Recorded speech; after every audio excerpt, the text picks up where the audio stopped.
아멘. 로마서 3장을 보도록 합니다. 21절에서 31절까지 양이 조금 되는데 워낙 중요한 본문이기 때문에 다 읽어볼 생각으로 본문을 다 택했습니다.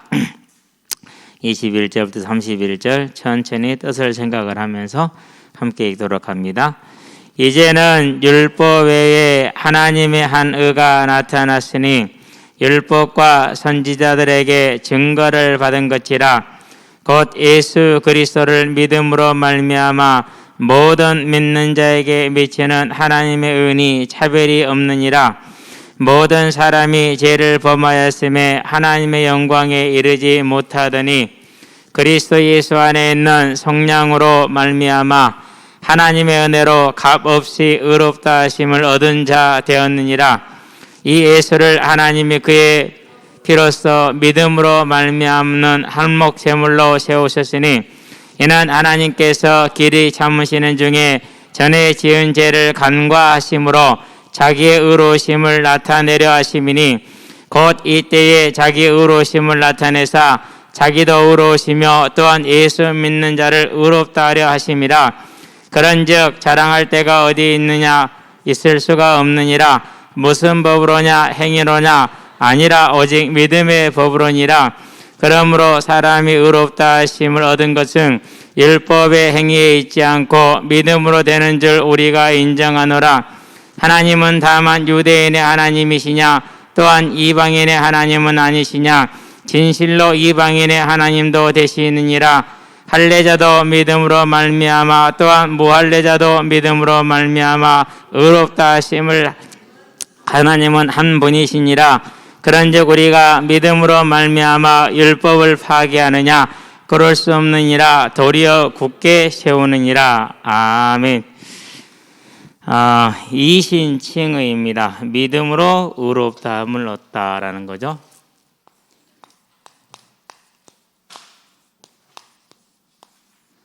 Justification by righteousness by justification. 믿음으로 faith by justification. 믿음으로 봐요. 의롭다함을 얻다 이렇게 된 것입니다. justification by faith. 헷갈리네. 상당히 중요한 부분이고요. 되게 이제 많이 고민을 했어요. 우리 청년들하고는 쉽게 얘기를 했는데 여러분들에게 설명을 어떻게 하는 것이 가장 뜻을 정확하게 전달할 수 있는 길이 될까? 그래서 일단은 저와 여러분들이 이제 근본적인 얘기를 한번 해보도록 합시다. 창조자 하나님이 계셨죠. 여기에서 저와 여러분들이 출발을 해야 됩니다.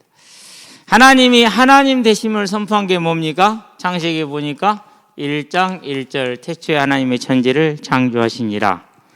그러니까 2장 17절 16절에 이렇게 동산 중앙에 있는 각종 나무의 열매는 네가 임으로 먹되 선악을 알게 하는 나무의 열매는 먹지 말라. 네가 먹는 날에는 반드시 죽으리라 그랬어요. 네가 그것을 먹는 날에는 반드시 죽으리라. 하나님이 하나님 되시기 때문에 선악을 알게 하는 것, 곧 네가 하나님이 되지 말라는 것이죠. 그래서 선악과의 의미가 뭐냐? 저와 여러분들은 분명히 알고 분명히 말할 수 있고 확신하게 되길 바랍니다. 선악과의 의미는 심판자를 뜻합니다. 심판자는 누구 한 사람이라고 그랬습니까? 야고보서에 보니까 4장 11절 12절에 살리기도 하고 죽이기도 하시는 하나님 한 분뿐이시니라 이렇게 얘기를 했어요. 그렇기 때문에 선악을 알게 하는 나무의 열매를 먹지 말라는 것은 네가 하나님 되려고 하지 말라라는 것이죠. 자, 그래서 여기에 썼다는 것은 불경건이 뭐가 되는 겁니까? 이것이 사망에 이르는 죄라는 것이죠. 그렇죠. 그러는데 창세기 3장에 보니까 1절에서 6절에 기록이 되어 있는데 누가 출현을 합니까? 사탄이 출현을 합니다. 계시록 12장 9절에 보니까 20장 1절에 보니까 뭐라고 그랬어요? 사단이라고 분명히 그랬죠. 옛뱀 그렇게 얘기를 했죠. 아담 첫사람을 속였던 그 뱀, 그 안에 들어간 건 사단이죠. 이 사단이 뭘 자극을 합니까? You can do, 너도 하나님이 될 수 있다. 이게 이제 3장 4절에서 5절입니다. 하나님이 절대로 금했던 거죠, 이 사실은. 왜요? 피조물이 어떻게 창조주가 될 수 있습니까? 절대로 안 되는 거죠. 이 거짓에 속았어요. 그래가지고 하나님이 되고자 선악을 알게 한 나무 열매를 두 사람이 다 먹었죠. 첫 사람이 먹었어요. 그걸 뭐라 그러니까? 죄다 이렇게 말합니다. 묵은 죄임이기, 그러니까 불경건, 아까 말했죠. 이 불경건이 오니까 그 다음에 뭐가 따라오게 됐습니까? 그 삶에 불의가 따라오게 돼 있어요. 그런데 이 불경건의 죄를 보니까 아담만 지었냐? 그렇지가 않아요. 로마서에 보니까 1장 18절에서 32절까지 이 불경건과 불의에 대한 죄를 지적을 하고 있죠. 사람들은, 불신자들은 그 죄 짓는 것을 자기의 능력이라고 과시하는 경우도 참 많아요. 또 그 죄가 어느 시대에는 죄가 되고 어느 시대는 죄가 안 되고 하고 그렇기도 해요. 간통죄가 얼마 전까지는 죄였는데 지금은 죄가 안 됐죠. 근데 하나님은 분명히 그것을 죄라고 얘기를 하고 있어요. 그래서 우리 시대가 얼마나 타락했는가를 봐야 돼요. 자, 그러면은 하나님을 모르는 이들이 이 불경건과 불의를 범하는데, 분명히 그 사람들은 하나님이 알만한 것이 보이는데 하나님을 영화롭게 하지 않냐고 감사치도 않았어요. 감사한다는 말은 무슨 말입니까? 저와 여러분들이 숨 쉬는 것 어디서 왔어요? 하나님께서 와요. 뭐라고 그랬습니까? 생명과 호흡과 만물이다. 우리가 뱃속에 잉태되고 태어나는 것도 하나님의 손에 있는 것이고, 그가 살고 죽는 것, 호흡이죠, 하나님께 있는 것이고, 우리가 사는데 필요한 모든 만물이 하나님께로부터 오는 것이죠. 그렇죠? 우리는 그것이 내게 맞다고 해서 인정하고 내게 안 맞다고 해서 그건 마귀가 간 거다, 이런 불경건을 범하면 안 돼요. 모든 건 하나님이 하시는 것이 맞죠. 그래서 하나님께 기도해서, 하나님, 태풍 싫어요. 나는 싫다고 해서 내가 하나님의 뜻일 수는 없어요. 그렇지만 일단은 자녀이기 때문에 얘기를 해서, 하나님, 원래 중국으로 보내거나 일본으로 보내고 싶었는데 가만히 또 생각해 보니까 그것도 아니야. 조용히 그냥 이미 일본 한 대 맞고 있으니까 지금, 하나님 조용히 저기서 수그러지게 해주세요. 안 오게 해주세요. 그렇게 기도하고 있어요. 왜? 하나님 하시는 거니까. 그 하나님이 주시는 모든 걸 먹고 마시고 있고 즐기고 누리면서 감사하지를 않아요. 전용 비행기 몰고 다녀요. 누가 주신 거예요? 하나님이 주신 거죠. 그가 하나님이 주신 것 중에 단 하나로 없으면 비행기 띄울 수도 없어요. 그렇죠. 그런데 감사해요? 안 해요? 안 해요. 자기 자랑을 하고 교만하죠. 그래서 그 불경건과 불의가 충만한 거죠. 네, 이것만 아닙니다. 그러면 유대인들은요, 하나님의 이름을 부르는 그들은요, 마찬가지입니다. 로마서에 보니까 2장 1절에서 29절에 뭐라고 그랬습니까? 네가 그런 것을 알면서도 판단하는 너 또한 이방인의 불경건과 같은 일을 또 행하였다. 왜? 네가 판단했으니까. 곧 심판자가 됐으니까. 그래서 유대인들도 똑같이 불경건, 그러면서 불의한 삶을 살고 있다는 이 죄를 지적을 했어요. 그래서 결국 다섯 번째 뭐라고 그랬습니까? 로마 3장에서 1절에서 9절에 모든 사람이, 8절까지인가요? 9절까지인가요? 네, 8절까지. 모든 사람이 예외 없이 헬라이든지 이방이든지 믿는 자든지 불신자든지 전부가 다 뭐이다? 다 이 죄를 지은 죄인이다라고 표현을 하고 있죠. 이게 저와 여러분의 근본 문제입니다.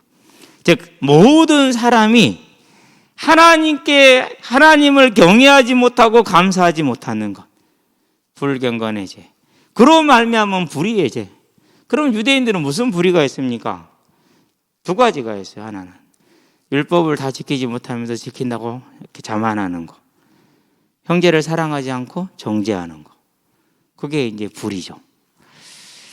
그 외에 다른 것도 있을겠어요, 없겠어요? 불신자들과 똑같은 죄를 한다고 분명히 얘기를 했어요. 예. 나중에 보면 이제 로마서 9장에 싹 지적이 나와요. 그 죄들에 대해서. 이런 이제 죄를 모든 사람이 범하고 있는 것이죠. 그래서 온 결과가 뭡니까? 6번째. 그 결과가 사망이죠. 그래서 이걸 도표로 한번 만들어 보는 거. 쉽게. 좀 단순하고 문제가 있을 수 있어요. 그래도 설명하기 위한 거니까. 죄로 인해서 뭐가 왔습니까? 죄로 인해서 사망이 왔죠. 그러면은 이 사망에 있는 자를, 그러면 사망이면 끝입니까? 아니잖아요. 영원히 멸해지는 게 아니잖아요. 영원한 뭐가 있는 거죠? 이제 심판, 지옥이 있는 거잖아요. 그럼 이 지옥에서 건지는 게 뭡니까? 사망에서 건지는 게, 그게 부활이에요. 그래서 유도에서 패자 부활전이 있죠. 부활이야, 그게. 그래, 복음은 처음부터 뭐예요? 복음은 처음부터 부활이야. 근데 우리가 여기에 포인트를 맞추지 않고 어디에 포인트를 맞춰버렸어요? 하나님을 떠난 자의 삶의 초점, 그것도 정확하지 않은 진단입니다. 왜 그 진단이 틀렸느냐? 예수 믿었다고 환란이 없어졌어요? 환란은 그대로 있죠. 질병 없어졌어요? 질병 그대로 있죠. 물론 덜해요. 의미가 다. 그리고 그 모든 질병과 환란 속에서 하나님의 뜻이 이루어진다는 건 분명히 다른 거예요. 그런데 그게 없다라고 거짓말을 한단 말이죠. 왜? 진단을 잘못했으니까 처방을 잘못할 수밖에 없는 거예요. 그 거짓은 초대교회 지금까지 계속 있는 거짓이에요. 예. 자, 그러면은 사망에서 부활로는 그냥 옵니까? 하나님은 무슨 하나님이면 신명기 32장을 한번 펴봐요.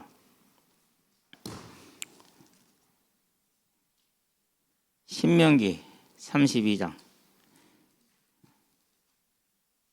4절인가 5절인가? 4절 모세의 노래죠. 4절이죠. 그는 반석이시니 그가 하신 일이 완전하고 그의 모든 길이 정의롭고 진실하고 거짓이 없으신 하나님이시니 공의로우시고 뭐 하시도다? 바르시도다 그랬어요. 오늘 본문에도 이 공의가 나왔거든요. 32장 4절. 그러면은 사망에 있는 자를 살리려면은 하나님은 분명히 공의로우시고 바르신 분이기 때문에 그냥 해요, 못해요? 못해요. 뭘 해야 돼요? 대가를 지불을 해야 돼요. 그게 뭡니까? 그게 대속이에요. 우리가 못하는 걸 대신해서 지불하시는 거죠.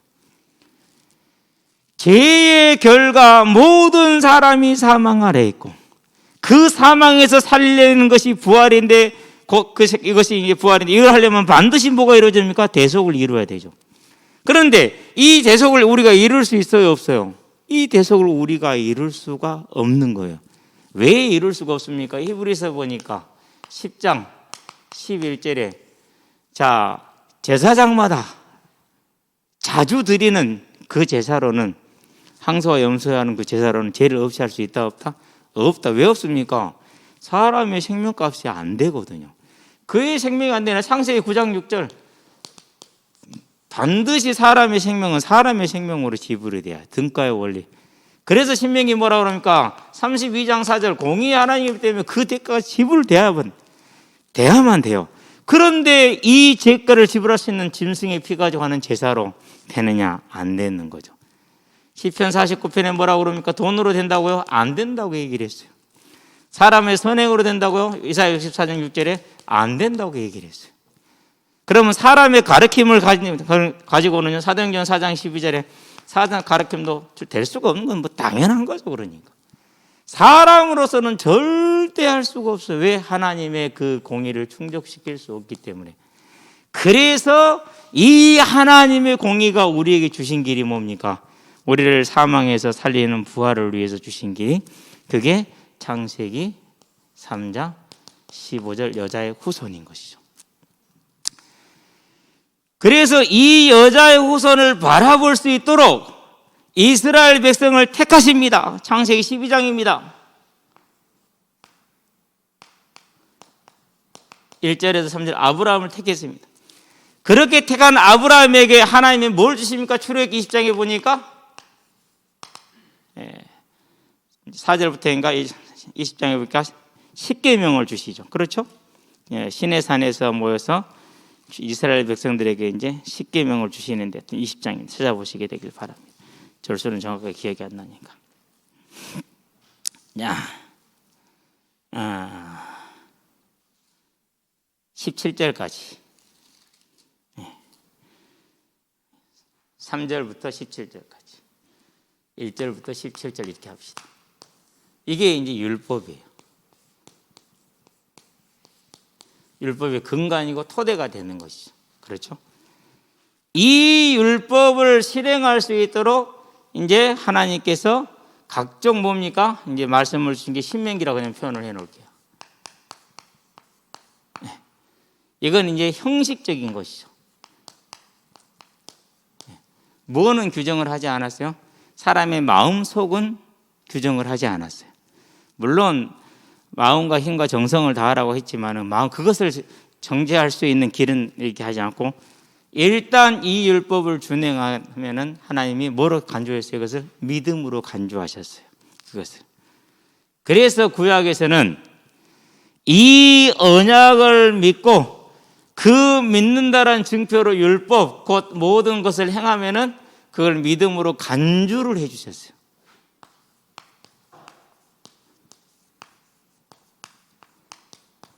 여겨주신 거죠. 그렇죠. 그러면은 그게 이렇게 간주를 해주신 것이기 때문에 대가를 지불했어요? 안 했어요? 안 했잖아요. 단지 그렇게 될 걸 믿었을 뿐이잖아요. 그래서 구약에서도 뭐로 구원받은 거예요?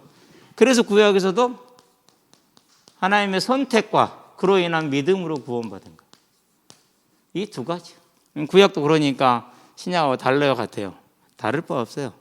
네, 다를 바 없어요. 왜 다를 바 없느냐? 신명기 9장 4절에서 6절 뭐라고 말합니까? 이 민족을 쫓아낸 게 너의 의로움인 줄 아느냐? 착각하지 마라. 너의 의로움이 아니라 저들의 죄악 때문이다. 너는 마음이 완악한 자다. 너도 저들과 똑같은 죄인이다. 단지 내가 너를 택하였고 내가 너에게 믿음으로 간주해 줬을 뿐이지 너도 똑같은 죄인이다 라고 얘기를 하는 거예요. 예. 그래서 구약에서도 이스라엘 백성의 믿음은 구원 어떻게 이루어진 거예요? 그때도 이신칭의예요. 실 내용은 이신칭이에요. 요 사실을 몰라서 로마서 3장 1절에서 8절 동안 뭘 말합니까? 틀린 질문과 반론을 펴는 것이죠. 그게 우리가 지지난 시간에 본 것이죠. 자, 이 말씀을 주셨어요. 자, 그렇게 해서 구약에서 이 사실을 율법을 지키는 것을 믿는 것으로 간주를 해 주셨죠. 간주를. 근데 이제 후대에 가면 무슨 일이 벌어집니까? 기원전 722년하고 586년에 북이스라엘과 남유다가 멸망을 하죠. 왜 멸망을 하느냐? 이 형식적인 제사와 더하기 우상을 같이 섬기고 있는, 하나님이 우상을 버려라 말씀하시는데도 불구하고 계속해서 안 버리고 고집을 펴서 할 수 없이 너희를 멸망시켰다라고 얘기를 하셔요. 같이 있었기 때문에 멸망을 받는 것이죠. 그러나 그 중에서 몇 사람은 뭐가 있었어요? 우상을 버린 사람이 있었어요. 그게 이제 예수님 오셨을 때 이제 그 믿음의 사람들이죠. 자, 이렇게 이제 구약이 흘러갔어요. 그러고 나서 신약 시대가 오죠. 드디어 뭐합니까? 이제 대속이 이루어집니다. 어떻게 이루어집니까? 마태복음 1장 1절에서 16절. 과연 누가 오셨어요? 여자의 후손, 곧 독생자 하나님께서 오십니다.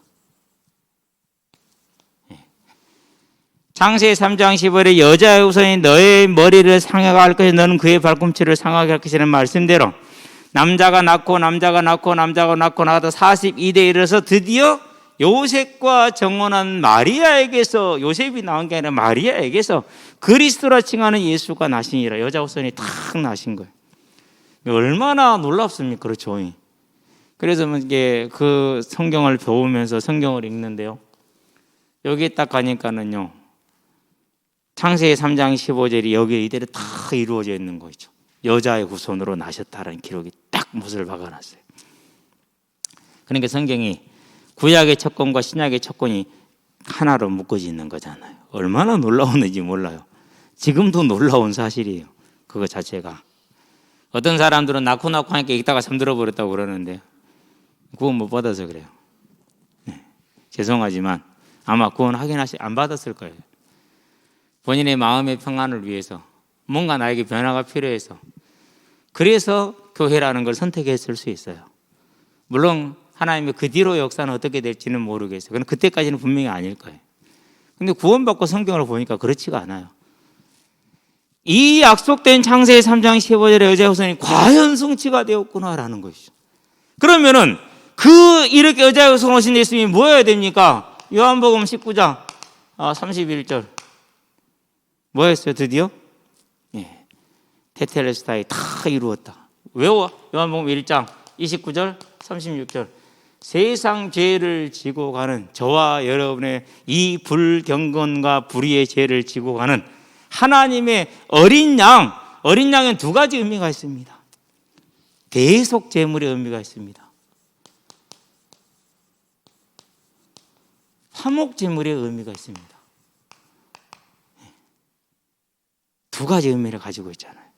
이 어린 양, 세상 죄를 지고 가는 하나님의 어린 양, 우리의 죄값을 대신 지불함으로 뭘 충족하는 것입니까? 그러니까 해서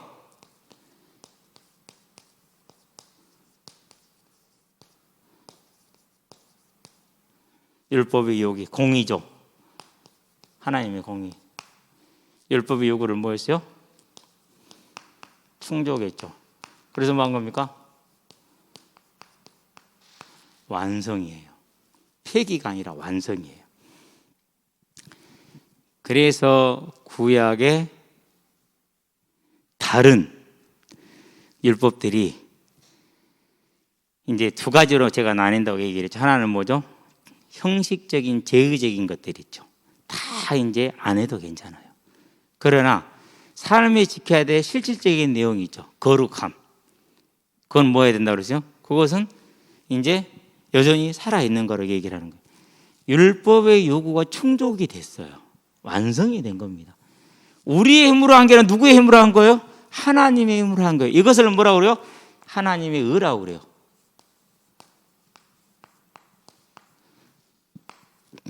예수님이 십자가에 대속제물로 죽으시고 부활하심으로 율법의 요구가 이루어졌습니다. 충족되었습니다. 하나님의 의가 된 겁니다.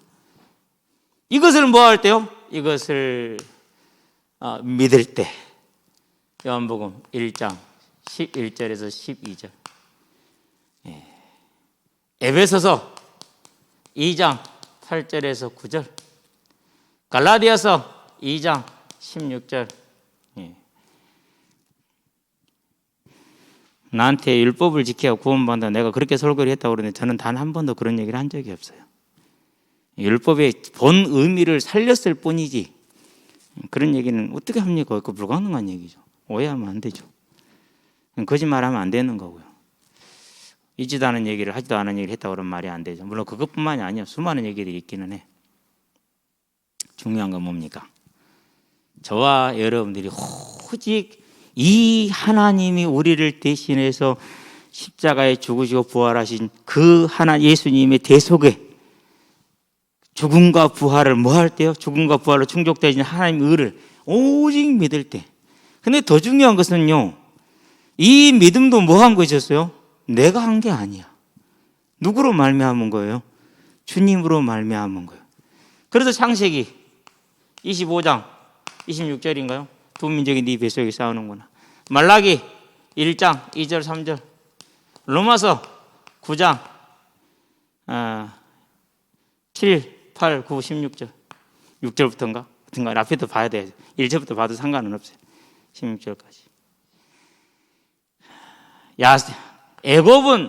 에서는 미워하고 야곱은 사랑하였다. 다른 박제하는 자로 원하는 자로 말미암다. 오직 하나님께로 말미암은 것입니다. 저와 여러분들이 오직 믿음으로 구원을 받습니다. 그런데 그 믿음도 하나님의 뭐로 나온 겁니까? 은혜로 나오는 것이라고 얘기한 겁니다. 저와 여러분들이 받은 이 은혜 절대 까먹지 마시게 되길 바랍니다. 이게 복음이요. 예수 믿고 된 게 뭐 있느냐? 하나님이 참으로 너희들 아무것도 먹지 말라 하더냐라는 질문과 똑같은 질문이에요. 이제 저와 여러분의 마음을, 믿음의 바른 마음을 굳건하게 하시게 되길 바랍니다. 내가 경제가 어려워. 그런데 그 경제의 어려움을 두고 싹 그런 식으로 다가와. 거절하기 힘들 겁니다. 내가 질병의 어려움 가운데 있어. 두려워, 고통스러워. 그런데 그 문제 속으로 탁 다가오는 그런 거짓이 있을 겁니다. 사단은요, 절대 만만하게 오지 않습니다. 속을 수밖에 없도록 하고 옵니다. 언제나 기억하시게 되길 바랍니다. 초대교회가 믿음으로 말미암아 치루어했던 그 대가를 꼭 기억하셔야 돼요. 사도 바울이 믿음을 위해서 자신에게 주어진 그 사명의 복을 위해서 대가를 지불했다는 그 사실을 분명히 기억하셔야 돼요. 분명히 사단은 우리를 그 믿음에서 떨어지게 하려고 할 겁니다. 어떻게 하든지 간에 저와 여러분을 믿음에서 떠나서 방탕의 길로 다시 죄인의 길로 들어서게 할 겁니다. 오늘 본론도 먹고 서론하다 끝날 건데 이 신칭은 실은 중요하거든요. 이 완성된 대속, 그 죽음과 부활, 대속과 그 부활을 뭐래요? 그게 하나님의 의다. 그 사실을 믿는 것. 그때 저와 여러분들이 뭘 봤습니까? 사도행전 2장에 보니까 38절 각각 회개하여 각각 예수 그리스도의 이름으로 믿음으로 뭐요? 제사함을 받고 앞에 전제가 들어갔어요. 뭐가 들어갔어요? 회개가 들어갔어요. 그럼 무엇을 회개하라는 겁니까? 나의 불경건과 불의를 회개하라는 거죠. 그래서 저는 항상 그래요. 누구를 만나든지 간에 오늘 이 문제는 당신의 환경으로 인한 것도 아니다. 당신의 과거로 인한 것도 아니다. 당신으로 말미암은 것도 아니다. 당신 주변의 사람으로 말미암은 것도 아니다. 단 한 가지다. 나의 불경건과 불의로 인한 것이다. 그러면 우리는 뭐 할 것이냐? 오늘 내 죄를 대신하지 이 불경건과 불의의 문제를 대신한 이 주를 내가 주로 고백하고 회개함으로 고백하는 것이 생명의 길이다. 그 다음부터는 하나님이 하실 것이다. 이미 하나님이 하셨지만 앞으로도 하실 것이다. 저와 여러분이 이 믿음에 절대적으로 서야 돼요. 목사님 그러면은요 못 알아듣는 사람도 있어요. 죄송합니다. 하나님이 선택하지 않았을 수 있습니다. 그걸 우리가 바꾸려고 하면 안 돼요. 이건 정말 어려운 얘기예요. 현대 교회에 마치 뭐라고 표현을 해야 될까요? 뜨거운 감자? 그런 것과 같은 거예요, 실은요. 그런데 사도 바울을 자세하게 보니까 지금 우리 17장에 보니까 18장도 마찬가지죠. 더 얘기해달라는데 바울이 머물러서 얘기 안 해요. 떠나더라 그랬어요. 왜 그랬을까요? 아니 와서 더 얘기해달래. 그런데 떠나더라 그랬어요. 물론 그렇게 해석할 수 있어요. 제자를 남겨놓고 떠났다라고 해석할 수 있어요. 그런데 그걸 말하지 않고 떠나더라고만 기록을 했어요. 하나님이 누가를 통해서. 왜 그랬을까요? 사도 바울이 뭘 인정을 한 거예요? 그 하나님의 주권을 인정하는 거예요. 그래서 우리가 봤잖아요. 누구는 미워했다고요? 에서는. 누구는 사랑했다고? 야곱은. 근데 이걸 우리가 이제 인정하지 않으면 어떻게 되는 겁니까? 그걸 인문주의, 인본주의라고 그래요. 그래서 그걸 인정하지 않기 때문에 하나님의 주권은 사라지고 뭐만 남아있어요? 환경과 사람과 사건과 자신만 남는 거예요. 이제 어려워집니다. 교회는 그렇지 않습니다. 저와 여러분들은요, 오늘 내가 내 불경건함, 지금도 우리는 그 불경건의 죄를 져요, 안 져요? 지지. 어떻게 집니까? 환경에 어려움이 생겼어요. 그러면 하나님은 안 보이고 염려와 근심으로 사람만 찾고 막 좌절하고 낙심하고 그러잖아. 그러니까 하나님 뭐라고 그럽니까? 하나님 죽었냐? 이렇게 묻잖아요. 아니라 살아있다라고 얘기합니다. 청각 때 처음 믿었을 때는 저도 많이 불안하더라고요. 힘들었어요. 그 훈련이 끝나는 기간이 한 7년 걸리더라고요. 그래서 제가 우스갯소리를 얘기합니다. 해병대 신병 훈련소가 석 달이냐? 나는 그러면은 군대, 이 세상 군대로 치면 최고 특수 군인 중에 군인이다. 나는 7년을 그 훈련소에 있었다. 7년 차 되니까 그 염려와 불안에서 살짝 벗어나더라고요. 살짝. 지금은 이제는요, 힘이 많이 이제 예전에 그런 힘이 빠졌다는 건 불안이 빠져나가세요. 불안이 빠져나가면 힘이 빠져요. 편안해지는 거예요. 그러니까. 그래서요, 뭐 교회에 부흥에 대한 욕심도 없어요. 사람이니까 없지 않겠냐. 요즘은 그것 자체가 짐이라는 걸 알아요. 그래서 저와 여러분은 정말 뭘 써야 되느냐. 내가 살아온 모든 날들에, 그리고 지금도 우리가 지키고 있는 저 불경건의 문제, 내 삶을 하나님께 맡기지 못하는 문제, 자기 아들을 아끼지 아니하시고 모든 사람을 위하여 내어주신 이가 어찌 저 모든 좋은 것을 우리에게 주시지 않겠느냐 하라고 얘기를 했어요. 로마서 8장 31절에 32절인가요? 31절인가요? 31절 2절. 그러면은 지금 내 환경 속에서 저와 여러분들이 이 사실을 믿어야 되잖아요. 그렇죠? 근데 믿어져요, 안 믿어져요? 안 믿어진다니까요. 그럴 때가 너무나 많다니까요. 그 불신앙의 문제. 결국 누구 문제입니까? 이제는 저와 여러분들이 이 택함을 받고 자녀가 됐기 때문에, 이제는 내 불신앙을 떨치고 사단이 나를 속이는 걸 떨쳐내는, 내가 믿음에 서는 것, 곧 내 마음을, 잠언 4장 23절의 말씀대로 무엇보다 네 마음을 지켜라, 여기에도 너의 생명이 남이니라는 그 말씀대로 내가 내 마음을 믿음에 서게 하는 이 영적인 삶이 가장 중요한 싸움이구나. 내가 자녀들한테 뭘 남겨줄 수 있습니까? 그 믿음의 싸움을 한 인생을 보여주는 겁니다. 그렇다는 얘기는 뭡니까? 문제가 왔습니다. 고통이 왔습니다. 두려움이 왔습니다. 그럴 때 뭐 하는 겁니까? 그때 저와 여러분의 믿음을 보이고 증거해 주는 것이죠. 그게 부모가 할 일이에요. 그래서 뭐 한 겁니까? 조용히 잔잔하게 이런 어려운 가운데 고통 속에서 하나님을 바라봄으로 하나님이 하나님의 주인 되심을, 내 생명주가 되심을, 만물을 공급하심을 보여주셨다고 보여주고 말해주는 거죠. 그게 저와 여러분들이 부모로서 해야 될 가장 최고의 교육. 자잘하게 이래라 저래라 가르칠 거 한 개도 없어요. 그냥 놔두면 돼요. 엎어지고 뒤집어지면서 하나님이 다 다듬어요. 또 교회는 어떤 데입니까? 여러분이 교회에서 교제를 정말 중요시 여겨야 돼요. 왜 그러냐 하면은요, 교회 안의 교제는 다양한 사람들의 다양한 믿음을 통해서 그 사람의 폭을 크게 넓혀주는 것이 돼요. 그래서 교회 안에 교제가 되느냐 안 되느냐, 성도의 교제가, 이게 그 사람의 신앙을 온전히 바꿀 수가 있어요. 인생 자체를 바꿔요. 신앙이 바뀐다라는 것은. 대부분 어떤 사람들은 그걸 잘 안 하는 사람들이죠. 큰일 납니다. 요즘 대형 교회를 많이 선호한다고, 저는 안 가봐서 잘 몰라요. 물론 서울에 있어 봤지만 거기서는 그런 걸 잘 못 봤어요. 물론 그런 분들이 있긴 하더라고요. 왜 그러냐? 익명성이 보장되고 혼자 살 수 있으니까. 가장 잘못된 거. 그렇지 않아요. 교회는 그게 아니에요. 어쨌든 저와 여러분은 뭘 보느냐?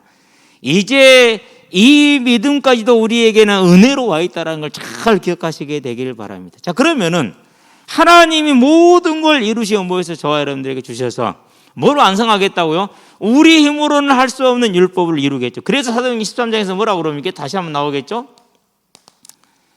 48절, 49절인가 38절, 39절인가요? 18장에 우리가 이제 사도행전을 볼 때 봤는데요. 모세의 율법으로 의롭다 함을 얻지 못하던 것을 그로 말미암아 38절, 39절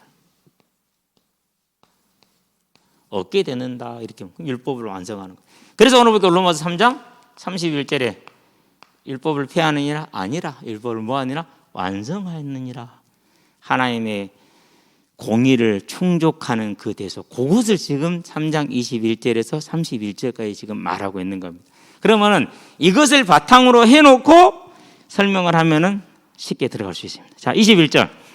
이제는 율법 외에, 이제는이란 말은 무슨 말입니까? 예수님 오셔서 십자가 대속을 이루신 그때부터는 율법 외에 하나님의 한 의가 나타났으니 율법과 선지자들에게 증거를 받은 것이라. 누가복음, 마태, 마가, 누가복음 24장 44절에 뭐라고 말했습니까?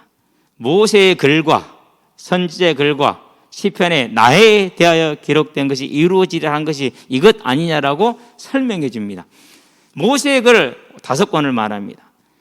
그리고 시편은 욥기부터 시작해서 전도서 아가서까지를 포함합니다. 선지자의 글은 그 이외의 모든 글을 뭐 역사서라든가 선지서를 다 포함하는 겁니다. 구약 전체를 말하는 것이죠. 증거를 받은 것이 아니라 그 모든 구약이 뭘 얘기합니까? 메시아의 이 율법의 요구를 이룰 것을 말하는 것이라는 것이죠. 그 증거를 봤던 말은 그 말입니다. 22절. 곧 예수 그리스도를 믿음으로 말미암아 모든 믿는 자에게 미치는 뭐라고요? 하나님의 의 그랬어요. 율법의 요구, 사망에 있는 자를 살리기 위한 속죄를 하는 것, 죄값을 지불함으로 죄 없다함을 하는 걸 속죄라고 그랬어요. 그 일을 우리가 못하는데 예수님이 대신했어요. 하나님의 의를 이루어서요 충족을 시킨 거예요. 그 하나님의 은이 차별이 없느니라. 남녀노소 헬라인 이방인 그 누구든지 유대인 상관없이 다 동일하다라는 것이죠. 믿는 자에게는. 3절. 그 다음 22절인가요 이제? 23절. 모든 사람이 죄를 범하였으며 하나님의 영광에 이르지 못하더니. 자, 모든 사람이 죄를 범했다. 불경건과 불의, 이방인의 불경건과 불의, 유대인의 불경건과 불의, 모든 사람들의 불경건과 불의. 그렇죠? 예. 그걸 지금 지적을 했어요. 하나님의 영광에 당연히 갈 수가 없는 것이죠. 자, 그러더니는 24절에 보니까 뭐라고 말합니까? 그리스도 예수 안에 있는 속량으로 말미암아. 무슨 속량입니까? 속량, 대속을 말하는 것이죠. 우리 죄값을 대신 지불하신 그 대속의 죽음을 말하는 것입니다. 말미암아 하나님의 은혜로 값 없이 의롭다 하심을 얻은 자 되었느니라. 예수님이 하나님의 공의를 충족하는 대속 제물을 지불하신 죽음과 그 부활을 이루심으로 말미암아서 그 사실을 믿기만 하면은 그 예수님의 의를, 대속의 그 의를 누구에게 전가합니까? 믿는 자에게 전가해 주는 겁니다. 그래서 믿음으로 말미암아. 24절 다시. 그리스도 예수 안에는 속량으로 말미암아 하나님의 은혜로 의롭다 하심을 뭐 했다고요? 얻은 자가 되었다 그랬어요. 저와 여러분들이 뭐 가지고요? 오직 믿음으로. 예수를 하나님이 그의 피로서 믿음으로 말미암는 화목제물. 24절에서는 속량이라는 대속을 얘기를 했죠. 25절에서는 화목제물이라고 얘기를 했죠. 둘 다 하나로 묶여 있어요. 뗄래야 뗄 수가 없어요. 대속 제물을 지불함으로 하나님과 화목되게 했기 때문에 하나입니다. 묶여져 있습니다. 그래서 이 화목제물이라는 번역을 대속 제물로 할 것이냐 안 그러나 화목제물로 할 것이냐 논의가 많은데 그럴 이유도 없어요. 둘 다로 보면은 돼요. 그렇죠? 근데 더 중요한 건 뭡니까? 믿음으로 말미암는 그랬어요.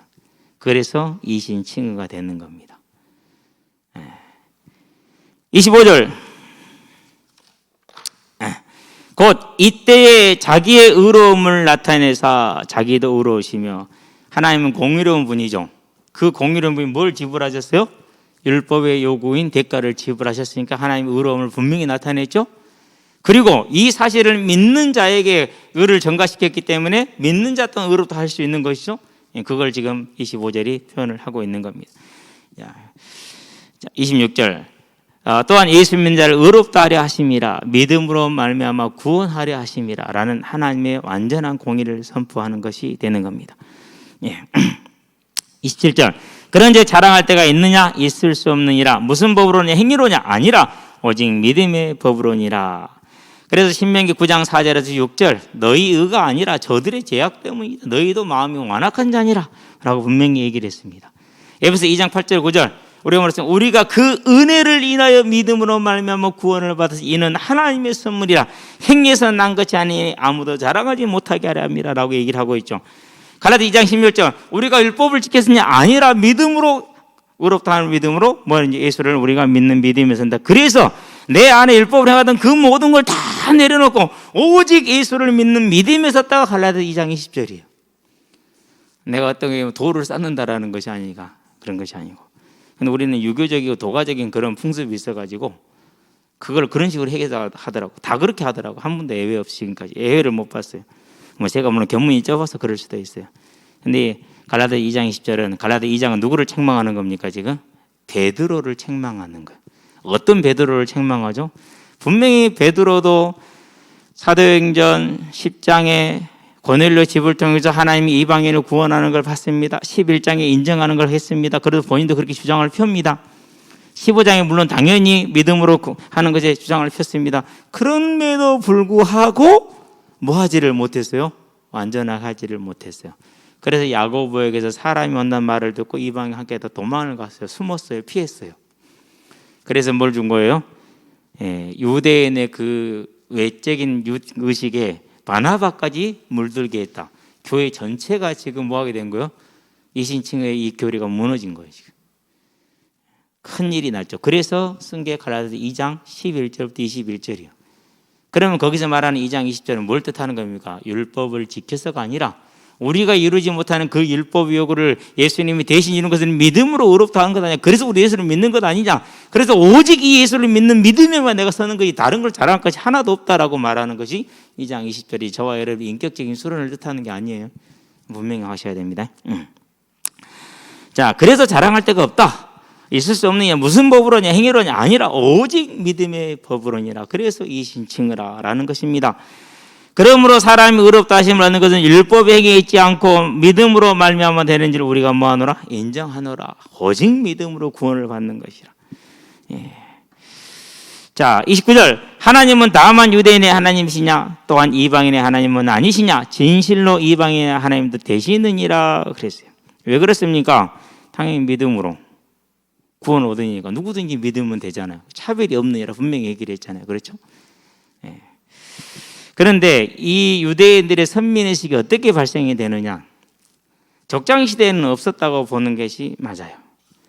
그런데 출애굽을 하고 나서 시내산에 들어간 게 19장이잖아요. 거기서 뭘 받습니까? 십계명을 받잖아요. 율법을 받았어요. 그때부터 구별된 민족이라는 이 선민의식이 생기기 시작을 해요. 언제 이게 사상이 되고 믿음이 되고 종교가 되고 복음이 됐느냐? 예수가 복음이 아니라 그 선민의식이 복음이 되니까 언제냐?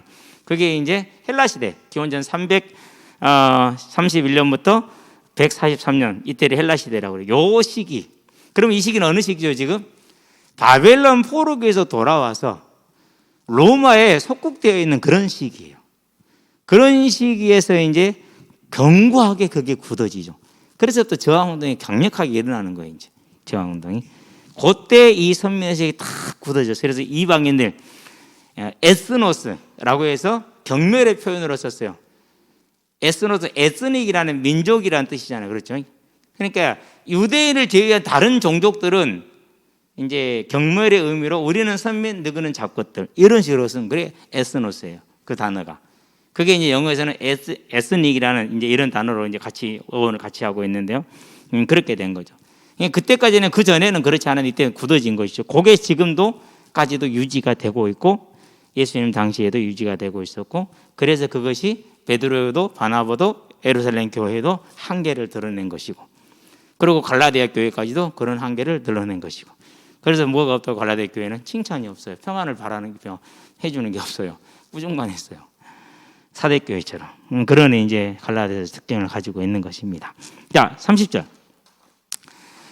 3절에 가니까 할례자도 믿음으로 말미암아 또한 무할례자도 믿음으로 말미암아 의롭다 하실 하나님은 한 분뿐이시니라. 그러니까 하나님 한 분이 인정을 했어. 유대인이 부인할 수 있어요, 없어요? 할 수가 없어요. 근데 유대인의 가장 최고의 자부심이 뭐라고 그랬어요? 첫 번째 할례, 두 번째 율법. 우리는 율법을 지켜. 그래도 구별됨이었어요. 우리는 할례에서 그래도 구별됨이었어요. 이랬는데 할례자든 뭐하려는지 의롭다 하시는 분은 하나님인데 하나님이 뭐하려든 믿음을 의롭다 하셨어. 그럼 누구들이 뭐라고 할 건데? 그걸 선포해 버리는 겁니다. 대단한 거죠. 그러니까 저와 여러분들은 무할례자로서 이 하나님의 뭘 받은 거예요? 의롭다 하시는 받은 선택받은 하나님의 백성이라는 거. 이제 저와 여러분의 삶이 좀 해결되고 안 되고 그런 걸로 흔들리지 않게 되길 바라고 그런 걸로 잣대되지 않게 되길 바랍니다. 그런 걸로 흔들리고 그런 걸로 잣대를 대면은 초대교회는 다 멸망한 망한 사람들이요. 바울은 얼마나 복음이 없었으면 맨날 굶고 배고프고 춥고 헐벗고 그랬을까요? 그렇죠? 복음은 그런 걸 말하는 게 아니에요.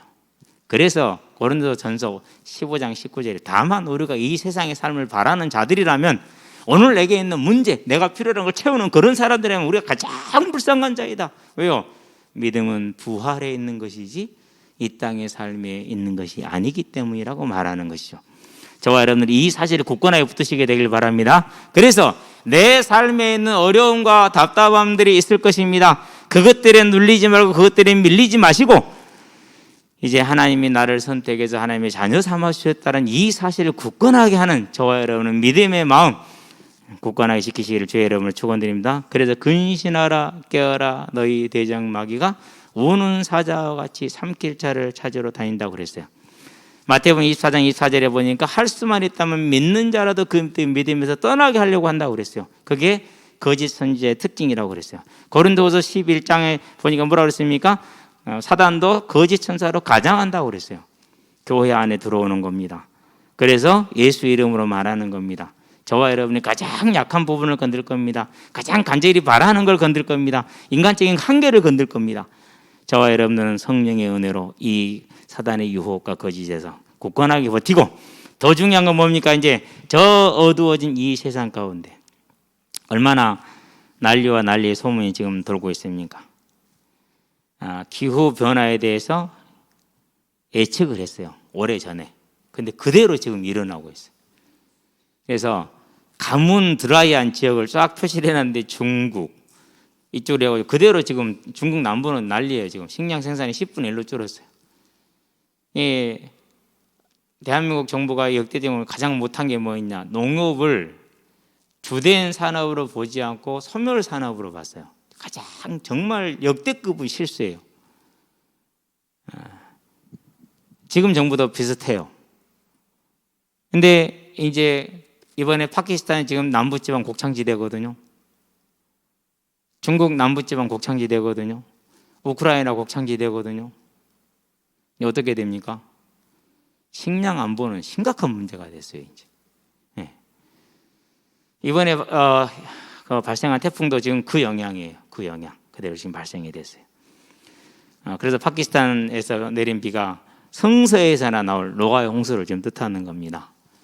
평소 내리던 양의 10배 가까이 내려버렸어요. 몬순은 뭐 계절성 비라고 그러는데 바다에서 올라오는 바람과 차가운 물과 뜨거움이 만나 내리는 비인데 평소 양이 한 5, 6배 이상이 한 번에 내리니까 잠겼다, 하늘이 구멍을 뚫렸다 이렇게 얘기해요.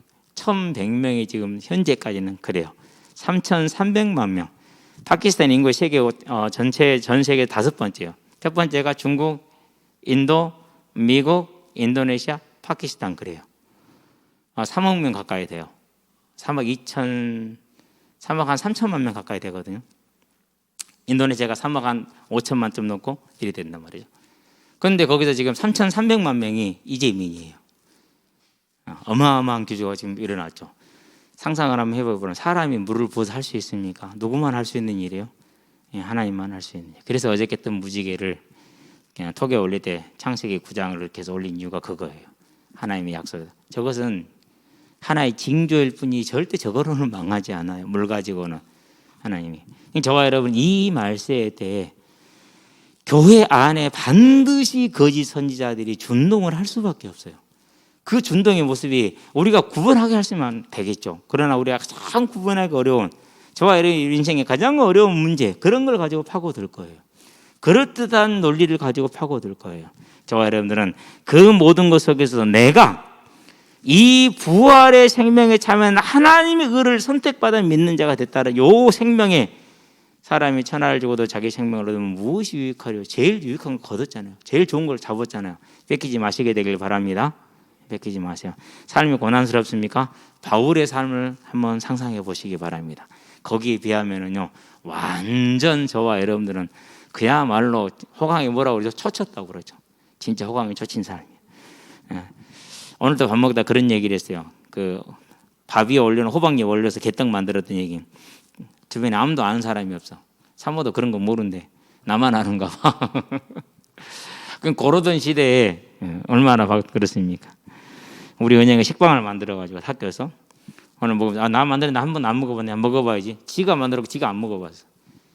왜 안 먹어봤을까? 배부르니까. 그거 먹을 이유가 없거든. 예전에 상상이나 되는 얘기예요. 그런데 만족해요? 천천만만의 말씀이죠. 세상은 그렇습니다. 저와 여러분 이 생명을 얻은 부활에 참으로 감사하고 이제 그 믿음을 절대 뺏기지 잊지 마시게 되길 바라고 견고하게 서시게 되길 바랍니다. 31절 그런즉 우리가 믿음으로 말미암아 율법을 파괴하느냐? 그럴 수 없느니라. 도리어 율법을 굳게 세우느니라 그랬어요. 마태복음 5장을 한번 볼까요? 도대체 무슨 말이냐? 이미 설명은 다 됐지만은 다시 한번 증거해. 17절 예수님이 하신 말씀이죠. 내가 율법이나 선지자를 폐하러 온 줄로 생각하지 말라. 폐하러 온 것이 아니요 완전하게 하려 함이라. 율법으로 선지자들의 말로 저와 여러분들이 지켜서 구원을 얻어요, 못 얻어요? 못 얻어요. 그래서 그 율법의 요구, 곧 하나님의 공의를 뭐하러 왔다? 완성시키러 왔다, 충족시키러 왔다. 과연 테텔레스타이 다 이루었다, 충족시키셨습니다. 그래서 저와 여러분들은 뭐 하는 거? 이 완성된 복음, 즉 율법의 요구, 속죄의 값, 대속의 값, 그것을 뭐 했습니까? 예수님이 대신 지불했잖아요. 그래서 대속제물, 그 죽음과 부활, 그로 하나님의 의가 완성이 됐어. 요 사실을 저와 여러분들이 선택으로 믿게 됐다라는 거. 그래서 그 믿음으로만이 구원을 얻는다라는 사실. 갈라디 2장 16절은 뭐라고 그러고, 우리가 행위로서 구원을 받는 것이 아니라, 율법을 지켜서 구원을 받는 것이 아니라 오직 믿음으로 구원 얻는 줄 아므로 우리도 이 믿음의 길을 따르느니라. 예수 그리스도를 믿노라 이렇게 얘기하지 않습니까?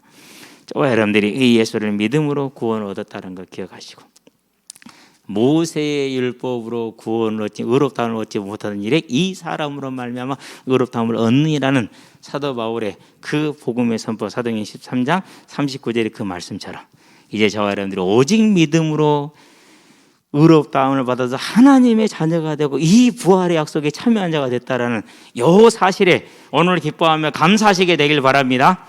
그러면서 항상 저와 여러분 뭐였으면 믿음이 분명해서서 이제 사단의 유혹과 그런 속임에 더 이상 속지 말고 엎어지고 넘어져도 또다시 일어나서 달려가는 하나님의 사람들이 되시기를 바랍니다. 기도합시다. 살아계신 아버지 하나님, 우리가 믿음으로 말미암아 예수 그리스도의 대속을 믿음으로 율법이 요구하는 말을 다 이루어 율법을 온전케 하는 하나님의 자녀가 된 것을 감사를 드립니다.